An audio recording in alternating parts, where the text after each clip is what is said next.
This bird worth $1,000 in black market. But in the year 2005, less than 10 of them remaining in the wild. As a kid, I grown up with birds and I spent most of my time with birds. Not like the other kid who always play with the same age and play with toys and other things. I always spend my time with birds. I'm not only keep bird when I was a kid. I also hand-fed young bird in order to create a close bond between me and my birds. This is something common for some Indonesians to do, to express their love to their bird or their animal, which is not 100% true, because if we love animal, we should let them free. But that's what I experienced in my life, and I think I need to share with other people. That's not the right thing to do. Then I met Bali Starling for the first time when I was in primary school. My father was a policeman. He's confiscated several Bali Starling at the time.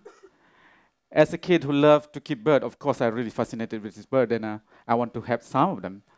But my father strictly said, I cannot have it because it's against the law to keep this bird at home.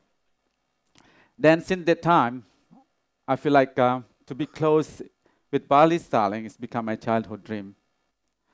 So Bali Starling is very unique to Bali. It is the only endemic species of Bali. And so much, it is also the mascot of Bali. Unfortunately, this bird also one of the rarest birds in the world. Why they become so rare?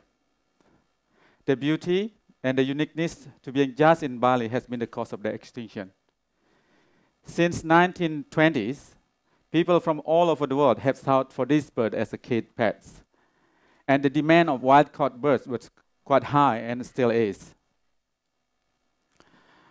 So, Indonesian government have given protection to this bird since 1970s.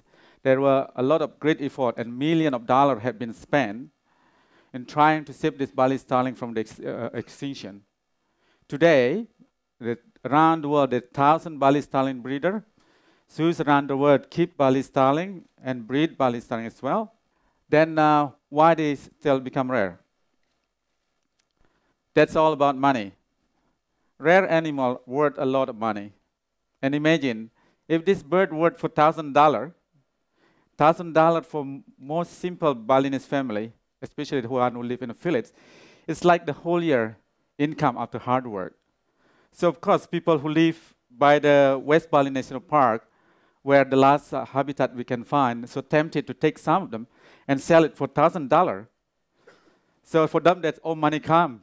So no wonder why hence they are stolen as soon as they are released. That's the cause of their extinction. Then let's see another approach of Bali Starling conservation in Nusa Penida Bird Sanctuary. Nusa Penida Bird Sanctuary located about 15 kilometers on the southeast coast of Bali. It has 40 traditional villages and about 30,000 people living there, and spread about on 3 islands, Lembongan, Ceningan, and Penida. People here are not any richer than people who live in the West Bali National Park. But why? There are more than 100 birds flying free in the wild in this island. Our small organization, FNPF, stands for Friend of the National Park Foundation, working with holistic approach by combining wildlife conservation, habitat conservation, and community development.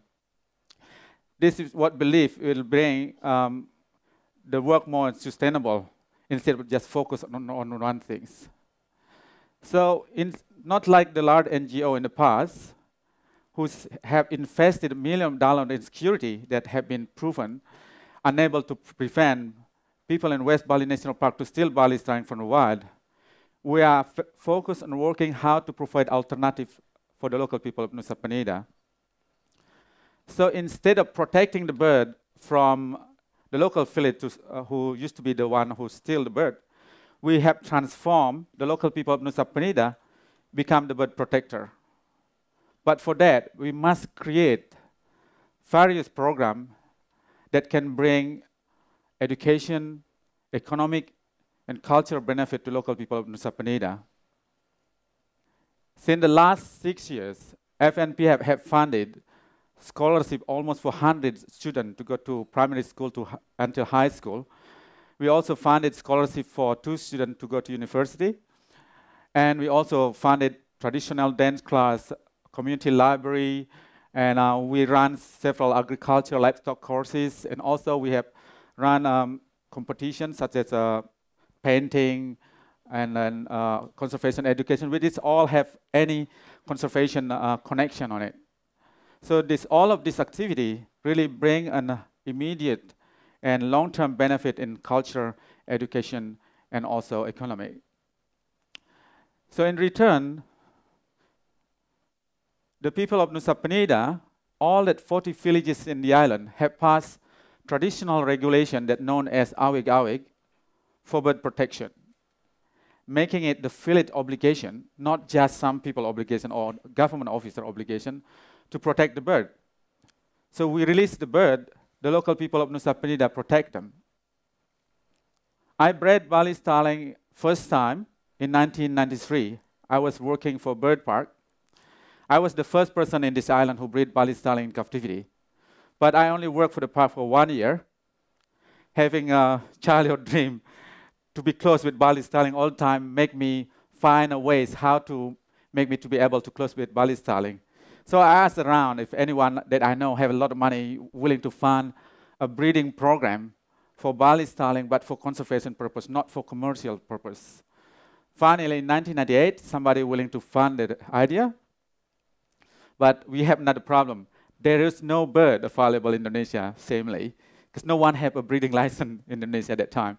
So we must find a licensed legal bird from overseas. Luckily, I have a friend in England who knew a breeder want to release 2 pairs of their bird, but in one condition, we only use it for conservation purpose. With a lot of complication paperwork between Indonesian government and British government, like most government do. Finally, in 1999, 2 pairs of 4 birds arrived in Bali. And since that time, I bred it from 1999 to 2005, it became 95 birds. Thank you. So then, having Nusa Penida become a bird sanctuary, we need to try whether the commitment from community really exists.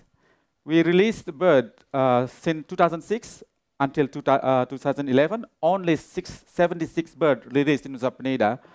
But now you can see at least 100 birds flying free, keep breeding and increasing in numbers. And they are not only live in the first island that we released in the mainland Penida, but they also migrated to Lembongan as well. So this is the first success story of Bali Starling conservation after 25 years trial and spent so much money on it. Then I can guarantee to you, if you go to Nusa Penida at any time, dry season, rainy season, you always can find Bali Starling flying free in the wild.